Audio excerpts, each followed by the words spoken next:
Bet y'all ain't see this coming. Yo, man. Y'all see the people here. Shout out to the Rattler brothers. Shout out to NO Basketball. We pretty much just gonna chop it up. Little Brandon Ingram, little Pelicans, a lot of New Orleans. Let's get to the show. You must know that first. Can't nothing and nobody fade what we trying to do and what we about to do. Second thing is, we got this game on our level. You understand what I'm saying? Welcome to another episode of In Space. I am your host, Chris Connor. Gotta give love to all the sponsorships here, DraftKings Sportsbook, Birdsall Law Firm, as well as Jägermeister. And I got two of my homies, two of my brothers in this race, man. Been knowing these dudes for a little bit, and played a little 2K with them. You know what I'm saying? We gonna bring that back when the 24 come out. But yeah, man. Love what these brothers doing, and I've been on their show a couple times. Now it was time for them to, put the astronaut suit on and come in space with your boy. Got the Rattler brothers from New Orleans basketball. What's up, man? I'm cooling, brother. I'm cooling, man. It's so good to see you, man. It's so good to see you. You know, it's always a festive activity, a festive time when you can hop on the show with the legend himself, Chris Connor. So, man, I appreciate you having us on, man. I know my brother feels the same way. Yeah, man, appreciate you having us, man. It's been too long since we talked, man. It's been a minute now. So a couple things have happened since then. I would agree. I think so. This, for those who don't know, this pretty much how our relationship go when we not on 2K, right? And we don't, which has been a minute. Typically, I've seen them chalk talk, couple games. Saw y'all in Vegas, not this past summer league, but the summer league before then.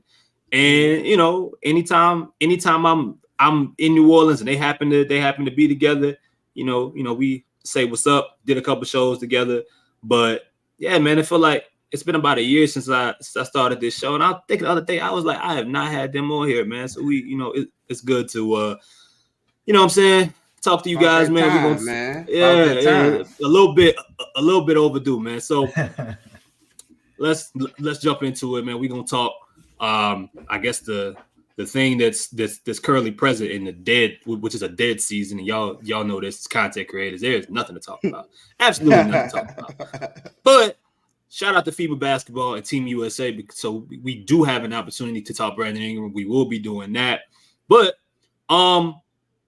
man, I haven't talked a whole bunch of Pelicans offseason just in regards to the moves that they made on my show, more so about, projecting what players might do and what they previously did, but not really about the team and how the team is looking into the offseason. You guys have, and I will first thing that I need y'all to do is to let the people know where they can find the show, where they can tune in, where they can find y'all social media. Whoever want to do that, y'all can do that. But once we go through that, what do y'all think about the Pelicans offseason? Even if you had to give it a grade, and where's your temperature with projecting this team before the season starts? Yeah, I'll let Garrett go first. That's your go-to. Yeah. Oh man. So listen, I think we always rapping off the pod, whether it be on Twitter and things, bro. And Chris, I look at this team, and at the end of the season, I think that everybody could agree that three things the Pelicans needed. They needed the basketball guys to get off our back with as far as health goes. All right, they needed that to happen. But I think the other two things on court is what can we do about shooting, and what can you do about the rim protection, right? And you go into this offseason with very little opportunity to make any moves, just to bring people in as far as the salary cap go and everything. But you go out in the draft and you get Jordan Hawkins out of UConn, the best shooter in the draft as far as everybody, all the pre-draft rankings and things like that had him as, if not one of the best, the best shooter. And that you use that as your shooting piece.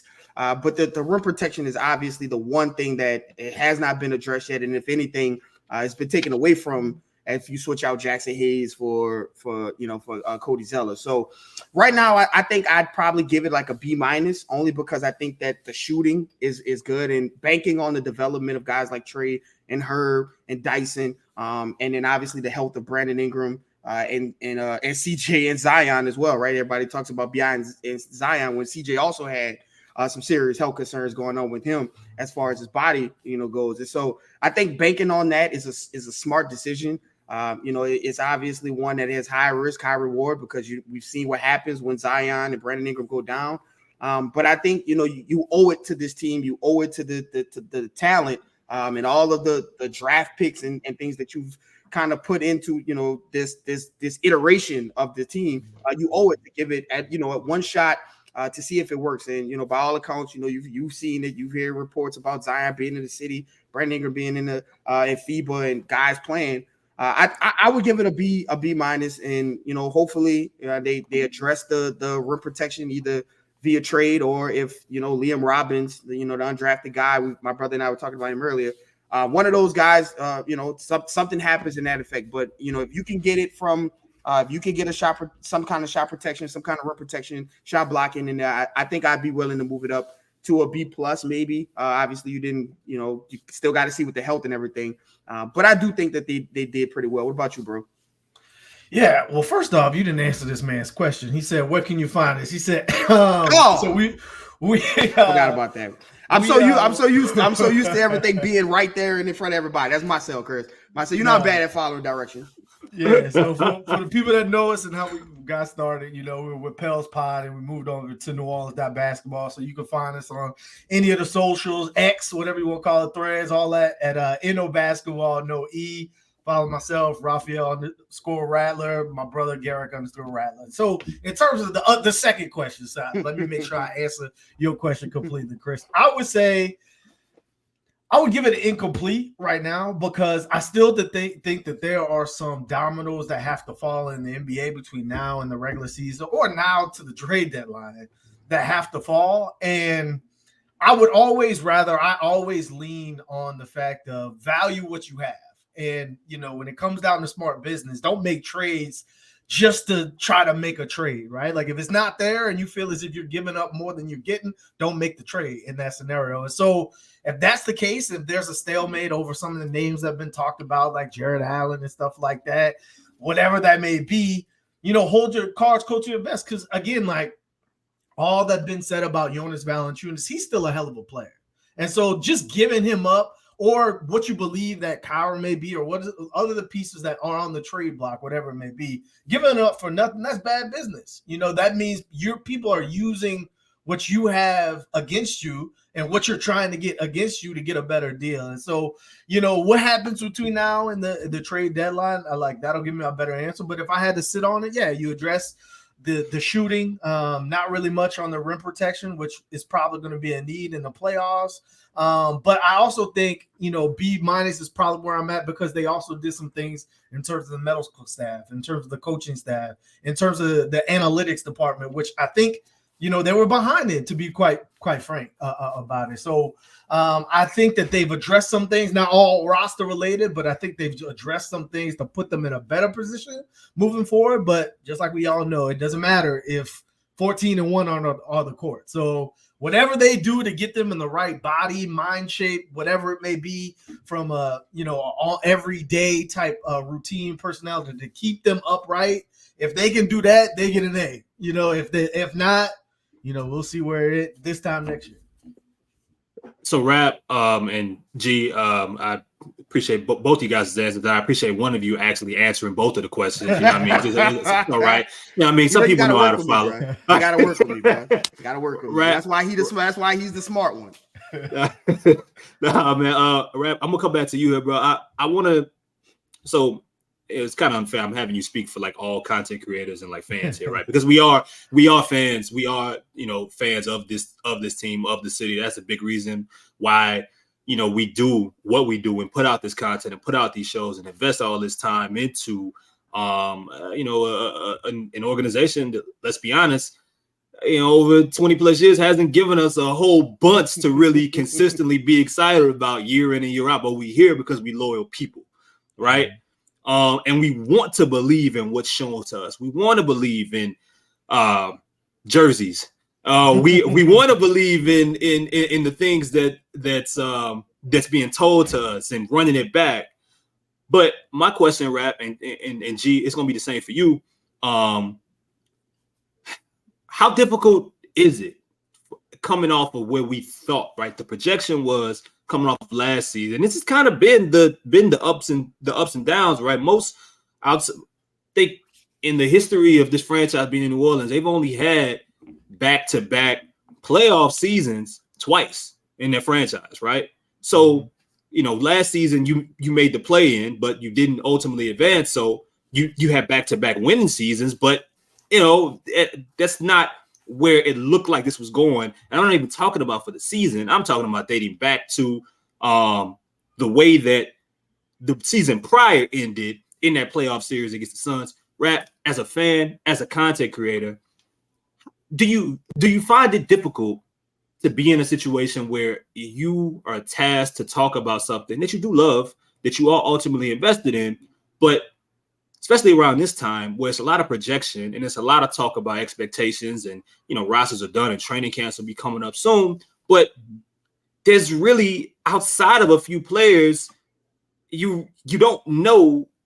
It's hard to really talk about it because so much is built off of health.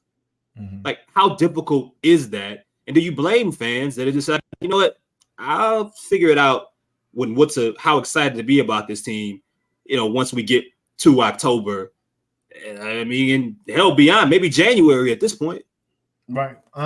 First of all, I always think it's fair for anybody to feel how they want to feel. Like, you can't tell somebody that, hey, you're crazy for jumping off the bandwagon, or you're crazy for just believing in the team. You feel how you want to feel. I would say, like, in terms of my perspective and just how I look at it, and you're absolutely right. For, the loyalty that New Orleans and the fans of New Orleans teams, regardless of what they may show, you haven't gotten a lot of results back from it. And so I think, honestly, I think the Pelicans recognize that. They're like, you know what? The way that we're going to get these people back in the seats is by winning and by being on the court. And so there's nothing we can say right now that can do anything. All we can do on the court. And so that's what you've seen in the summer. You've seen every single one of them on the court somewhere, doing something somewhere so they can be ready. So who knows from that perspective? I mean, when I look at it from a business standpoint, from the Pelicans as an organization, I don't think it's that hard for them to stay put because, okay, let's say that you want to say, what's the alternative? Let's blow it up. Let's go a different direction. Who are you getting back for Zion or Brandon Ingram that's going to change your trajectory significantly in the next 12 to 24 months? Because you might not be here after that if you're in higher in the organization. Like, who is changing that? I don't see that player. Like, we're looking at Dame and James Harden as some of the names. None of those people really fit the time frame of what's left on the roster if you were to make that trade. So from the organizational standpoint, it was easy for them to say, let's run it back, right? Because you haven't seen it, and what you did see in the glimpses were good. So let's see it play out. But from a player's perspective, the frustration is obvious. You can't run from, we think the team's coming back and then a season of a letdown yet again. Like, you can't run from that. So people are going to feel how they feel. And the only way you're going to change people's perspective where you've got a following night in, night out, beginning the season, after the season, posting whatever, is by winning. That's winning cures all. And until you're able to do that, people are going to feel how they want to feel.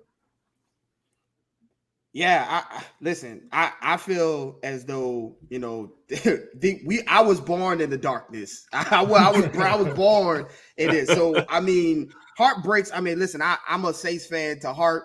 My heart has been broken too many times for it to be crying over, a couple of losing seasons in New Orleans. So my perspective about it is that the team, there's one champion at the end of every season. Now, you're supposed to be able to compete with all of the things that you have on the roster. The Pelicans are, by any stretch of the man, anybody you listen to, anybody you talk, if they put that little asterisk and they say if healthy, but they talk about how great this roster is, how talented this roster is, the fit of the roster. When you think about who the players on the team, opposed to like the superstars and everybody. There's a role for almost everybody on the team, and all of those roles are needed on a championship team, right? You have superstars, you have the co-pilots, you have shooters, you have defenders, so that your best players don't have to guard the best players. You have a big man inside who should be able to score if he got the ball.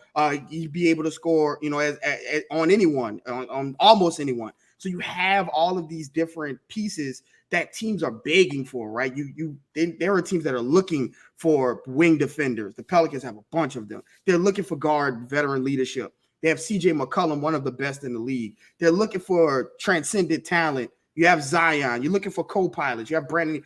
Teams are looking for this. And so the Pelicans in a vacuum have done a good job building this team together. Now, the things that you can't account for when you're building this roster out is these injuries, right? And some of them are freak injuries, right? Like everybody, the Zion injury last season, everybody talks about his weight, but nobody was talking about his weight a week before that 76ers game when he was averaging 28 points, 8 assists, and 7 rebounds and doing whatever he was doing and beating Denver and 360 in on Phoenix. Nobody was talking about pulled his hamstring.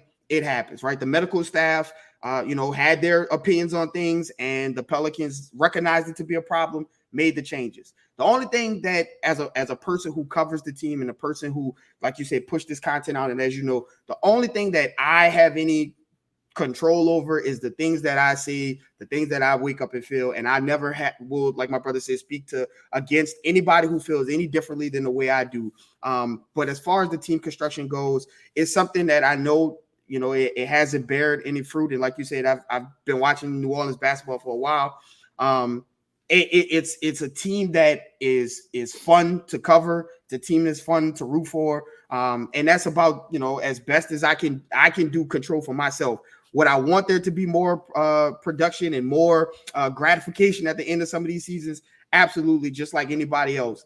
But for the team that is put together on the floor, I don't think that the Pelicans could have, maybe they could have got Lowry and Alonzo trade, this or that, maybe little things around the other. But if you look at drafting players and look at the Warriors, a championship organization missed on three straight lottery picks. It's difficult to hit every year. So in totality, I go and I cover these games and I enjoy watching basketball and I enjoy watching New Orleans basketball. And if it doesn't end as the way I do, I wanted to, then so be it, and I get geared up for the next season because I know if I tell myself I'm stepping out, I'm going to be right back in. I mean, think about it, Garrick. I mean, before we start doing the pod and stuff like that, we'd be on 2K, playing, watch the Pelicans game, even when it weren't going well, and we would find something. It's easy for us to talk about it because if they're doing well, there's obviously a lot to talk about. If they're not doing so great, there's a lot to laugh about. Like you find a way to enjoy the experience because you love basketball, you love the city. So it's difficult. It sucks, but it kind of is what it is, and all you can do is wait to see the next season. It ain't difficult for Chris. All Chris got to do is make a phone call, and he got a list a guest list full of people to get on that show. What are we doing here? That's what that what you hear? That's what that's what the word in the street is. That's what the word in the street. All right, I just had to ask. Speaking of big dogs, we gonna talk about the expectations a little bit. The expectations going into the season for Trey Murphy, and then we'll go and then we'll talk FIBA and kind of close with there. So this is of course workout video season. This is where everybody, I don't care who it is. They're getting overhyped. Everybody's getting you seeing all the different videos, you seeing workouts, you seeing people look like they're working out in their game, you seeing people look incredible for a minute and 30 seconds. Apparently Rudy Gobert is the new stretch 5, bro. I don't know if you've seen it. Exactly. So, and typically, maybe it might be a little bit different. You get to see Brandon Ingram and Zion. It's a lot of wait and see when it comes to him, just based off of his history right now in regards to playing games and what has he learned, I guess, from a professionalism standpoint coming into this season after such a high last year. But one of the things I think about Trey is what's interesting is that, like with Brandon, for example, it really comes down to how's he going to start the season and is he going to stay healthy, right? Because I can't imagine. I mean, hell, he ended March 27, 6-7. If he's any better than that for stretches of the year, I mean, like that's fine. It's asking a lot for me to. So I feel like even if he gets better in small areas, I feel like I've seen some of the best basketball that Brandon Ingram can play. It's just a matter of consistency and health right now. Zion can still add things to his game, but when he was healthy last season for that small period and the team was where they were in the Western Conference, he was an MVP candidate. If I get anything better than that, I mean, it's asking for a lot. So both of those guys are kind of I'm about to say hamstrung. Well, I already said it. Now. Both of those guys are kind of tied. I didn't make vocabulary. They did slip right there, boy. Yeah. Both of these guys are stuck to the fact that it's a lot of it's wait and see, and you get a little bit of fun with Brandon playing right now, and you see little improvements, with his body, and you've seen him in a different role that may benefit the team once the season starts, but it kind of is what it is. So the guy, regardless, that everybody is latched on to is Trey Murphy, because he's the dude that you saw him break out, right? Finally, when getting the opportunity in March, where his numbers doubled in so many different areas. 40, 50, 90 guy. It's getting stronger. You've seen more videos of him than anybody on the team. But now I'm starting to wonder, are the expectations possibly getting too high? Are we setting him up to possibly fail as much as I'm sure we all believe in him here? Are we possibly setting him up to fail, or are the expectations for a dude with his talent where they need to be? G, I'm gonna start with you.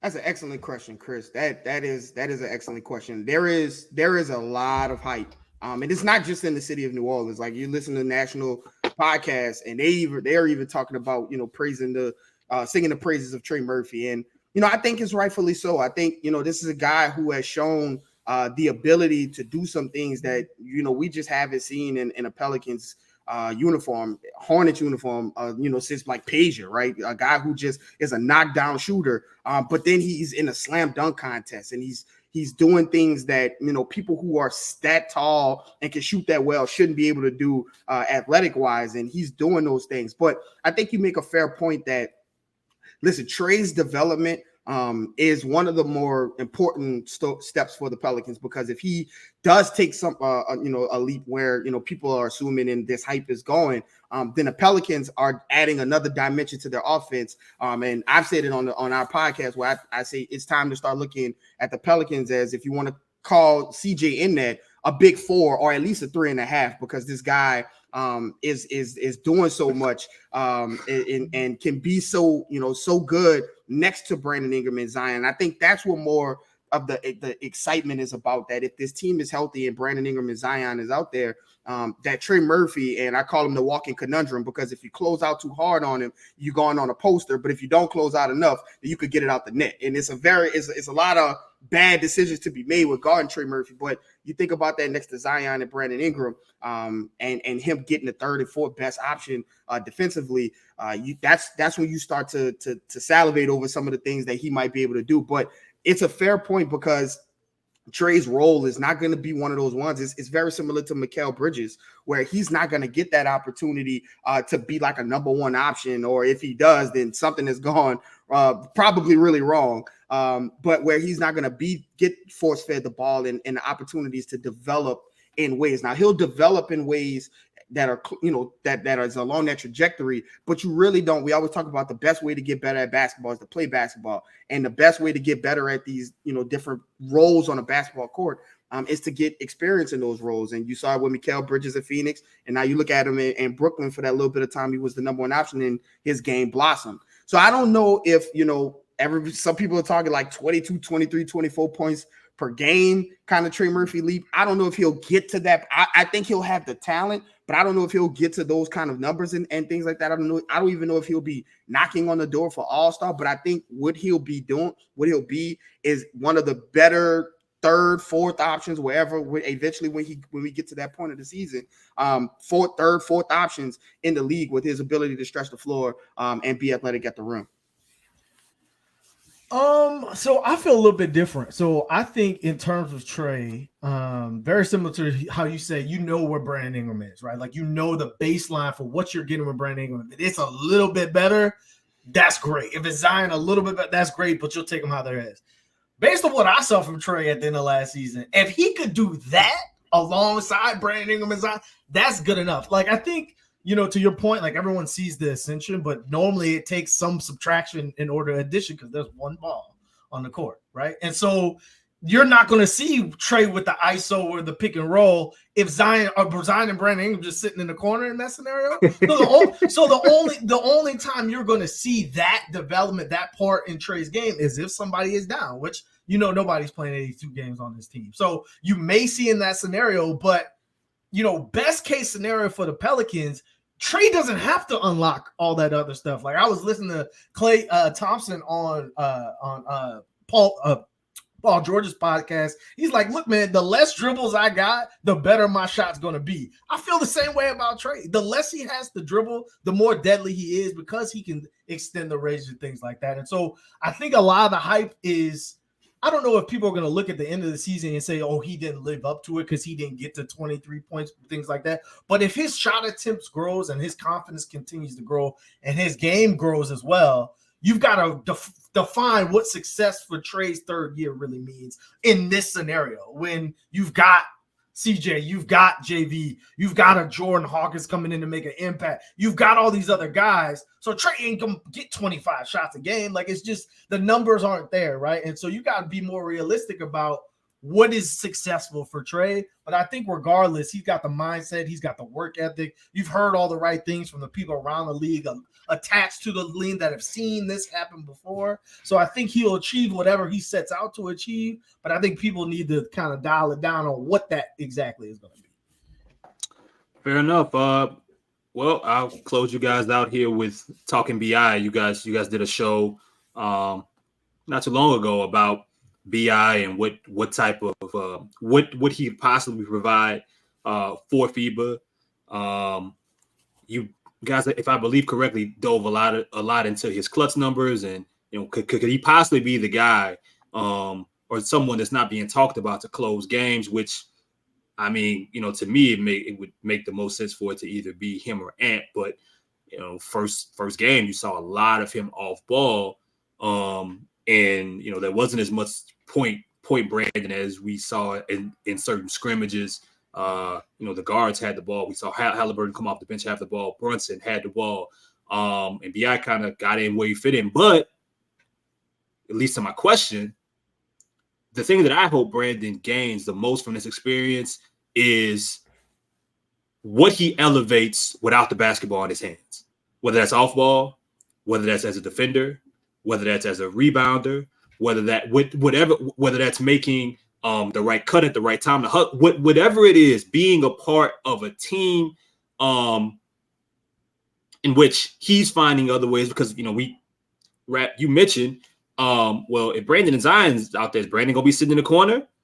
Shit, maybe. I mean, I want to see if that's an option, because we still have to see what tweaks are made to the offense and so on and so forth. But is it a situation while also still having CJ if Brandon says, you know what, I'm so much of a weapon that I can tap into a part of my game where it's not just what I'm doing offensively with the basketball. I can be more of a decoy. We've seen all the greats be able to do that. We know he's unselfish as a passer. We know for his position, he's one of the best, if not the best passer for a dude his size at that position, right? Being a small forward, power forward. I'm curious, what are you guys hoping translates the most? And we've only seen one game. They got another game tomorrow, Saturday, and they have a back-to-back, so they play Sunday as well, and for exhibition wise. But what are you guys hoping that translates the most from Brandon playing with Team USA? Raph, start with you, and then G, and we'll close out. Yeah, man. Yeah, we talked about this, and I agree with you, Chris. Like, it's the little things.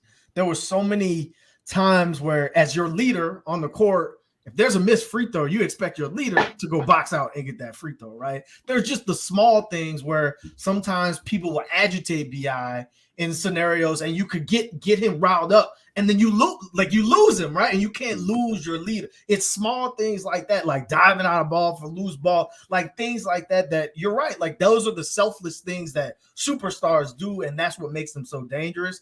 Absolutely, like he's increased his 3-point percentage all throughout his career, so he should be able to catch and shoot more. Like that should probably make him a little bit more available throughout the season. He doesn't have to shoot mid-range after mid-range after mid-range over and over and over. It has a little bit easier points. And so I agree with you. The defensive the part of it is a want-to thing for me, because he's got the size, he's got the length, he has the ability, and he has the smarts. And so you have to want to do the little things over and over and over, not just score, not just pass or whatever. And so what he does off ball, what he does on the other end of the floor, and what he does in the stuff that doesn't show up in the box score, that's what I'm looking for him to gain in a scenario where you're playing with some of the other greats that can say, hey, I've been in your situation. I know what it's like to grow as a young player and figure out how do I impact the game on a night when I don't have it going from the shooting range and things like that. I'm hoping he can get some of that from a Steve Kerr, from an Eric Spoelstra, who you know what they preach in Miami. And so like, you can pull exactly, like if you can pull that stuff out of this experience, that's more than whatever points, whatever box score, whatever role he plays for the U.S. If you can come back to the Pelicans a better player and knowing what you need to do and sacrifice as a leader on the team, I think that's the best case scenario for the Pelicans. Yeah, that's a great answer, Raph. I think for me, one of the things that I hope he comes back with is learning how to play with alphas, right? To play with other superstars. We've seen sometimes where Brandon Ingram and Zion on the floor, they still working some things, right? Because they haven't played a ton of games together, especially with CJ now here and now this new Trey Murphy, like playing with other guys and playing with Zion. I think that's something that he needs to work with, and playing with Anthony Edwards, right? Playing with guys who are stars or focal points of their own offense allows him to get lost in some of the other things that he could get better, right?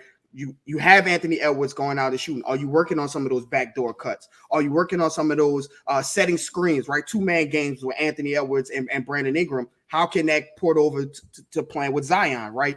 Involving yourself in things that are not scoring, right? The other things that are around, because you have another alpha scorer on the team in Anthony Edwards, who's not afraid to take shots, who's going to take shots away from you. We saw, like you talked about, they gave the ball to Brandon Ingram in the scrimmages, and then when the games came about, he wasn't on the ball as much, and he was able to affect the game in other different ways. And I think he's still getting used to that new weight that he has, so his shot is a little wonky. I saw a lot of the clips that we saw this past week leading up to the game, against Slovenia.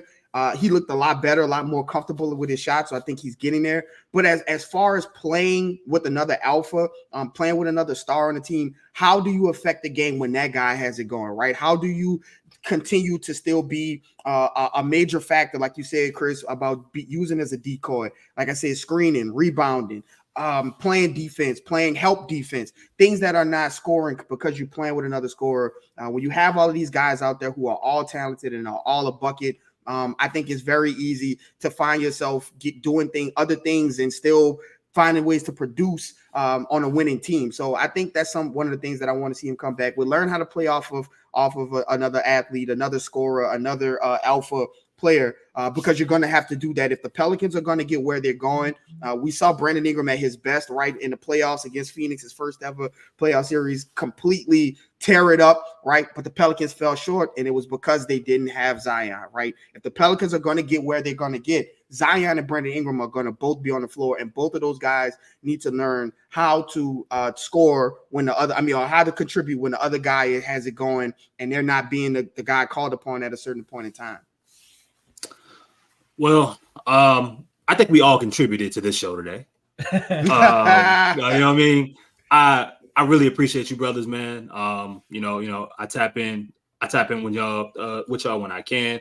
And I will say, man, one thing that's dope, man, when you talk to so many different people, and we all have a bunch of individuals that, New Orleans is small, man. So we see the same people, whether on purpose or on accident. If you live there, you can see them every day, and if you don't, pretty much every time I visit, I end up seeing people. I'm like, I don't even know how we ended up in the same room. How are you here again? But and if you go to a game, it's guaranteed. Mm-hmm. But one thing that I appreciate is that every time I see y'all, is once a year, twice a year. It's like, we just saw each other the day before. The energy the same, and it's that genuine spirit, man. So I want you guys to, I love what you guys are doing. Garrick is gonna actually. He's gonna end the show by telling people where to find you guys again for those that made it this far. And you know what I'm saying? Closing thoughts, and we can, and we'll close out. G, where can someone who's watching this show find you brothers record? Currently, it's been about once a week, once the season starts out. I'm sure that's gonna tip up, and if they win, we might see y'all every day.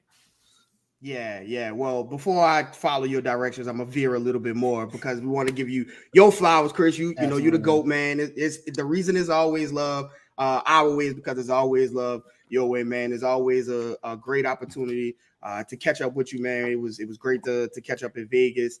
Great to catch up at the Chalk Talk and every time, man. It's always love. You always welcome over on NOB, you know that, and it goes without saying. So I just want to give you your flowers for all you've done.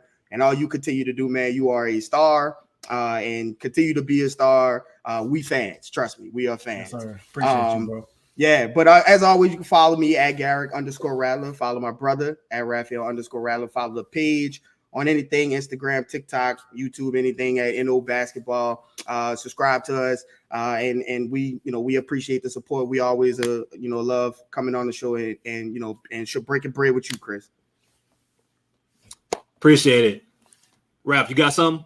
Nah, man. Again, like my brother said, appreciate you. We get to hang with the legend, the Chris. Man, y'all know Chris Conner, man. We be like, yeah, we know him. But now we appreciate you, bro. Like always, we're gonna have to get you on the show too, especially when the season starts and stuff like that. But we appreciate the opportunity to speak with y'all. It's always love with y'all, man. Anytime, man. I appreciate it. Najee gonna get us out of here. In the building. I told you last time, get with us. Well, get out of here, man. Like that.